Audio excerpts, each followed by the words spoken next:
यह कहानी उस समय की है जब गौतम बुद्ध अपने शिष्यों के साथ कई गांवों और नगरों में भ्रमण कर रहे थे।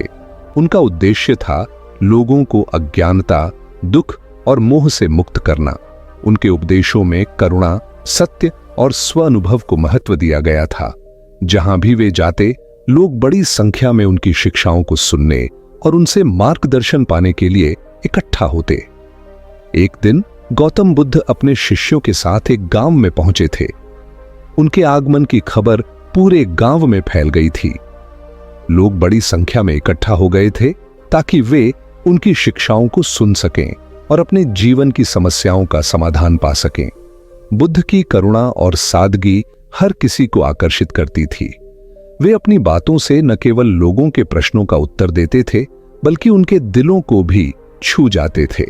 गांव में एक युवा ब्राह्मण था जो धर्म और अध्यात्म को लेकर बहुत जिज्ञासु था।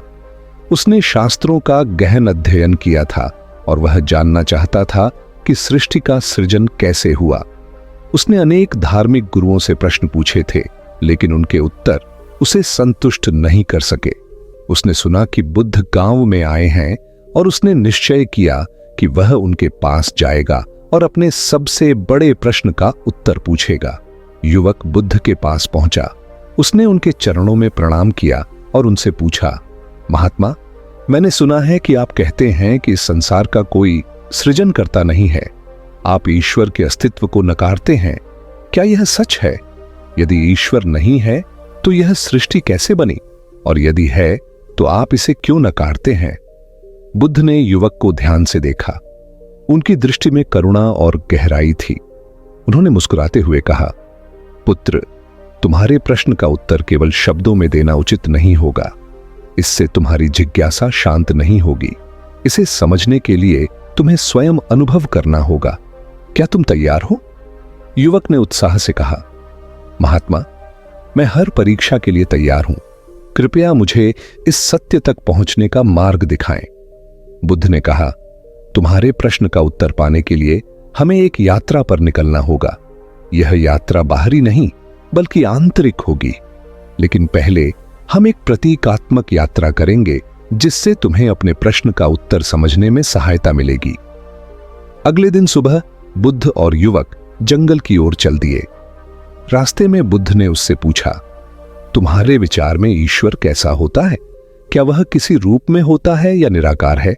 क्या तुमने कभी उसे देखा है? युवक ने कहा, महात्मा, मैंने सुना है कि ईश्वर सर्वशक्तिमान है, सर्वव्यापी है।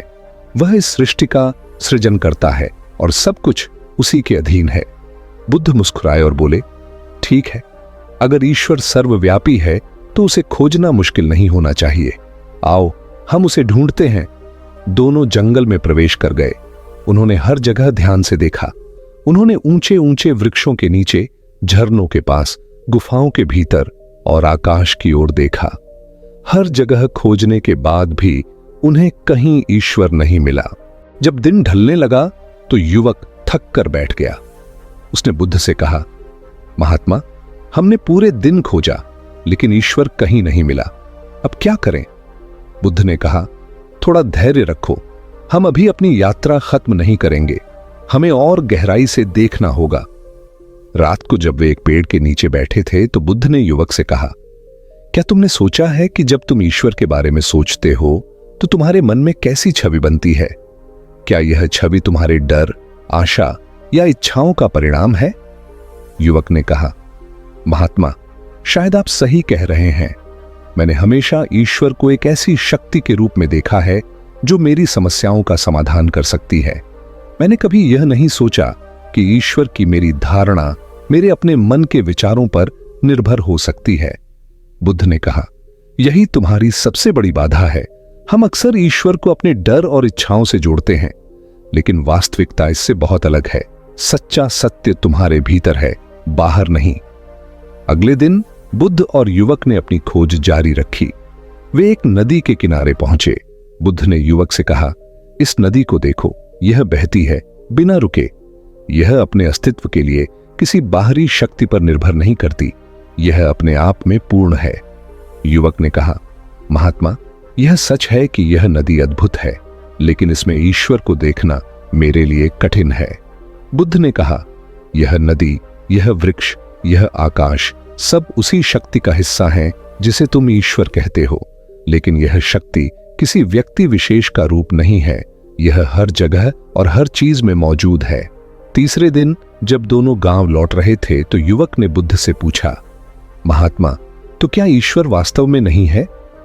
बुद्ध ने उत्तर दिया, मैं यह नहीं कहता कि ईश्वर नहीं है, मैं केवल यह कहता हूं कि जब तक तुम अपने भीतर की सच्चाई को नहीं पहचानते तब तक बाहरी ईश्वर की कल्पना करना व्यर्थ है।